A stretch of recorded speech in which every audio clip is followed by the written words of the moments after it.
Halo apa kabar Tribuners, kita masih dalam semangat Piala Dunia ya dan hadir kembali menyapa Anda program Super Score Spesial Piala Dunia 2022 bersama saya Delta Gonzalez untuk edisi hari Minggu 27 November. Kita akan mengulas laga dari grup F yang mempertemukan Belgia versus Maroko. Sudah bergabung dengan saya Bang Agus Rianto, wartawan olahraga Super Bowl, dan Bang Oktora Feriawan, wartawan olahraga Tribun Jabar. Apa kabar Bang Agus dan juga Bang Oktora? Masih Alhamdulillah baik. begadang tetap Kabar harus semangat Doktora. ya. Walaupun kita begadang, tetap harus semangat tentunya di hari-hari ke depannya. Ya, oke Bang Agus. Di sini dari grup F ya, Belgia kokoh di puncak klasemen dengan raihan 3 poin, kemudian disusul Kroasia 1 poin, Maroko 1 poin, dan paling bontot sendiri ada Kanada yang belum mengoleksi 1 poin sekalipun ya. Belgia kemarin menang lawan Kanada 1-0 di sini. Bagaimana pendapatnya Bang Agus seputar permainan Belgia di match day pertama lawan Kanada? Iya, hanya menang 1-0 melawan tim yang peringkatnya jauh di bawah mereka, jelas menunjukkan Belgia belum maksimal penampilannya. Ya. Itu pun diakui sendiri oleh Kevin De Bruyne ya. Mm-mm. Pemain Manchester City ini mengatakan bahwa mereka seharusnya bisa lebih baik lagi Hmm.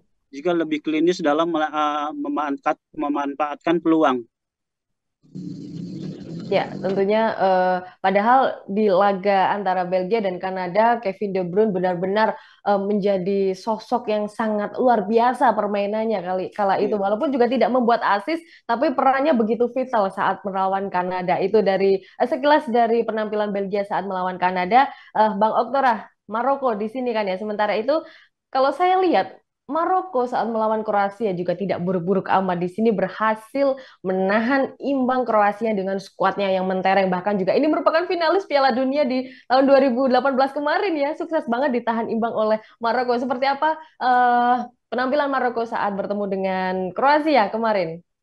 Iya, kalau disebut tidak buruk-buruk amat betul ya, tidak Ya. terlalu buruk ya. Meskipun dari penguasaan bola jauh sekali ya, Kroasia benar-benar mendominasi. Tapi untungnya Maroko mempunyai pemain-pemain khususnya sayap ya, yang sayap yang cukup cepat, Mm-mm.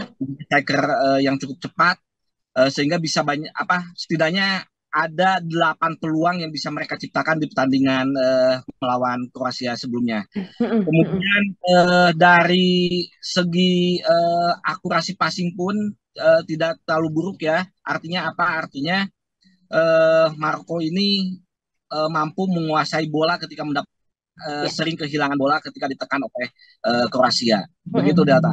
Ya, oke. Dan menurut saya juga lumayan bagus ini Maroko saat bertemu dengan Kroasia karena bisa menahan imbang dan juga berakhir clean sheet oleh kipernya Maroko. Berakhir dengan skor kacamata 0-0 di sini. Geser ke Bang Agus. Tadi Bang Agus mengatakan kalau Belgia dan Kanada di peringkat FIFA pun jauh. Nah, kali ini bertemu dengan Maroko yang mana juga peringkatnya begitu jauh membentang. Belgia nomor pertama, sementara Maroko nomor 22. Nah, ini tentunya Belgia lawan Maroko ini menurut saya Belgia akan apa ya semakin pede karena juga skuad-skuadnya yang sangat mentereng, skuad-skuadnya juga sangat mumpuni. Nah, seberapa besar kansnya The Red Devils ini akan memenangkan pertandingan lawan Maroko ini, Bang Agus? Ya, kemenangan kan kemungkinan besar akan meloloskan Belgia ke fase berikutnya ya. Ya, mm-mm. Nah, ini tentu akan menjadi motivasi bagi mereka Mm-mm. untuk bermain lebih agresif. Selain Mm-mm. itu, di atas kertas memang Belgia lebih diunggulkan karena mereka memiliki pemain-pemain yang bagus. Apalagi Romelu Lukaku Ya. disebut-sebut sudah bisa tampil dalam pertandingan kali ini. Mm-mm. Di rumah rumah prediksi pun seperti Asian Handicap, William Hill lebih mengunggulkan Belgia untuk menang. Dan bila seperti dikatakan De Bruyne, bila mereka bisa lebih bermain lebih klinis dalam memanfaatkan peluang, Belgia akan menang. Peluang menangnya lebih besar. Ya, memang dalam pertandingan kali ini beberapa kali juga Belgia betul-betul diprediksi untuk menang, betul-betul diprediksi untuk bisa meraih poin penuh dan juga lebih unggul daripada Maroko. Nah, oke, Bang Oktora, ini katakanlah katakanlah kans Belgia memang benar-benar lebih tinggi dan berpeluang untuk memenangkan pertandingan lawan Maroko nanti. Tapi juga Maroko sekarang jangan salah memiliki beberapa pemain yang bisa dibilang ini generasi emasnya Maroko. Ada Hakim Ziyech, ada Achraf Hakimi pula. Nah, eh bisakah kondisi ini perlu diwaspadai oleh Belgia? Jangan-jangan nanti malah justru comeback Maroko yang bisa mengalahkan Belgia. Ya, kalau bicara generasi emas ya, generasi emas Belgia itu generasi yang akan habis ya. Ya, Mungkin Piala Dunia kali ini generasi mereka tuh generasi emas mereka itu yang terakhir di Piala Dunia. Tapi kalau generasi emas Maroko saya sih memperkirakan mereka akan menjadi kekuatan yang cukup menakutkan ya di Afrika dan juga di eh, Piala Dunia mm-mm, selanjutnya. mm-mm, mm-mm. Udah bisa terlihat lah beberapa Ya, pemain Hakim Ziyech, Ashraf Hakimi, ini. kemudian kiper Bono gitu kan udah Ya, menunjukkan mereka benar-benar pemain yang menjanjikan di masa-masa mendatang. Jadi kalau bicara tentang apakah harus diwaspadai Belgia, saya sih bilangnya Belgia harus mewaspadai Maroko ya. ya, karena dengan kita lihatlah komposisi pemain belakang dari Belgia yang dimainkan kemarin gitu ya, Hmm, dibandingkan dengan kecepatan yang dimiliki pemain-pemain sayap dari uh, Maroko ya, mm-mm. termasuk nya El Naisiri gitu kan. Itu saya kira sih benar-benar Maroko ini wajib sangat diwaspadai oleh pemain-pemain dari Belgia. Ya, oke. Dan tentunya di sini Maroko juga harus bisa memenangkan pertandingan melawan Belgia ini jika ingin lolos. Lantas, bagaimana dengan hasil seri, Bang Oktora? Apakah dengan hasil seri masih bisa memiliki peluang bagi Maroko untuk lolos? Saya kira sih di match kedua ini ya semua tim jangan sampai ada yang menargetkan seri ya, Ya, semua mm-mm. menargetkan menang. Karena apa? Karena itu akan berpengaruh di pertandingan ketiga nanti, apalagi nanti kalau kalau kita bicara peluang ya, misalkan Belgia Maroko bisa memenangkan pertandingan ini melawan Belgia, artinya di pertandingan terakhir mereka akan lebih mudah karena lawannya akan setidaknya di bawah level permainan mereka akan Mm-mm. menghadapi Kanada. Sementara Belgia jika kalah di pertandingan ini, di pertandingan terakhir mereka akan menghadapi Kroasia dan akan menjadi pertandingan hidup mati di kedua tim ini.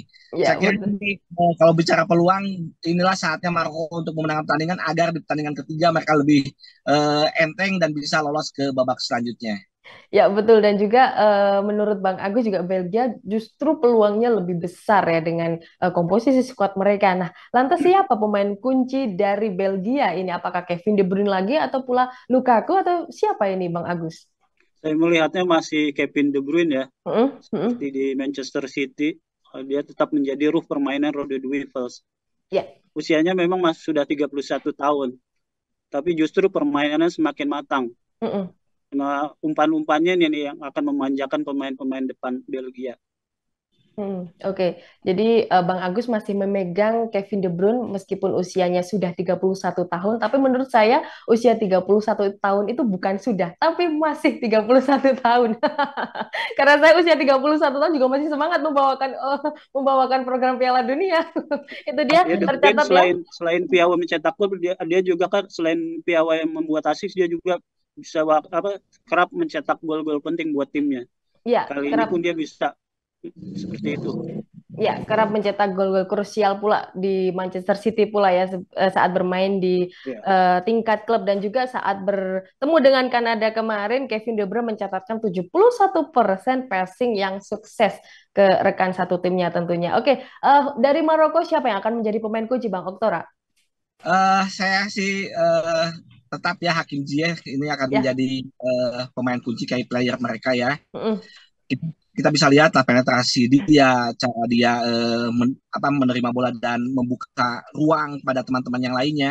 Saya kira Hakim Ziyech akan menjadi pemain kunci untuk pertandingan nanti ya antara Belgia melawan Maroko. Dengan caps 40 kali membela timnas dengan 17 gol, saya kira pemain ini akan menjadi pemain kunci untuk Maroko bukan hanya untuk pertandingan besok tapi untuk pertandingan selanjutnya Maroko di Piala Dunia Qatar 2022 ini. Iya, dan saat bertemu dengan Kroasia pun Hakim Ziyech malah cenderung main sebagai sayap kanan ya, dan tentunya dengan posisi ini akan sangat menguntungkan karena bisa membantu Hakimi dalam pergerakannya, Achraf Hakimi ya, tentunya dalam pergerakannya.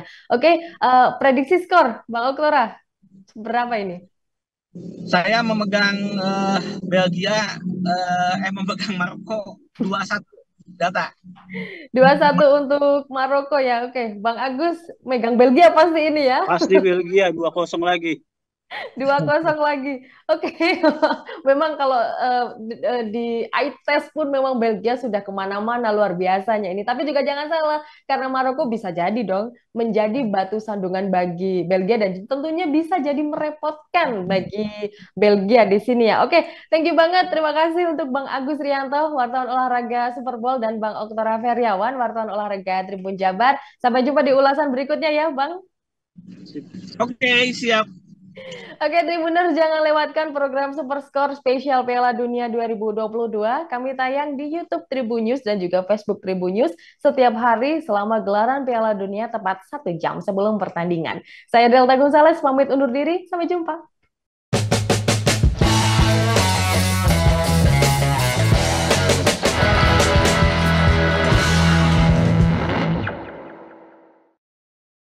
Terima kasih sudah nonton.